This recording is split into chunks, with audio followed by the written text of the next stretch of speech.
mission na siya, yung Tocolon. So talaga nung pinuntahan ko siya, hinanap ko yung bahay niya, mahinang-mahina na siya. Yung before niya, mahinang-mahina na siya, tumayo lang siya, hindi na siya halos makapagsalita. Sabi niya sa akin, salamat naman, dinalaw mo ako, kasi naghihintay na lang ako kung kailan ako kukunin ni Lord. Yun yung mga salita niya sa akin. Pero alam niyo ba, wala siyang nakita sa akin na kahit na nalungkot ako. Sabi ko sa kanya, huy, ano ka ba? Eto, may dala ko barley, 5 boxes. Dinonatan ko siya ng 5 boxes ng barley. Sabi ko sa kanya, uminom ka nito, lalakas ka. So sabi niya, ilan ang inumin ko? Inom ka ng 6 na sachet sa isang araw. So 2 sa umaga, 2 sa tanghali, 2 sa gabi.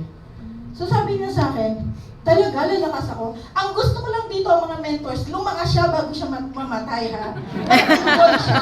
Sabi ko lang, yun lang talaga yung pakay ko nun. Pero hindi ko akalain na mabubuhay siya.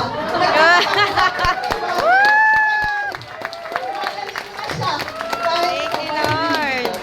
Grabe. Iba din yung tsura niya, di ba? Dahil sa picture na yan, kaya nagtawagan sa akin yung mga classmates ko. Dahil yung Miley ba na binibenta mo, may magic?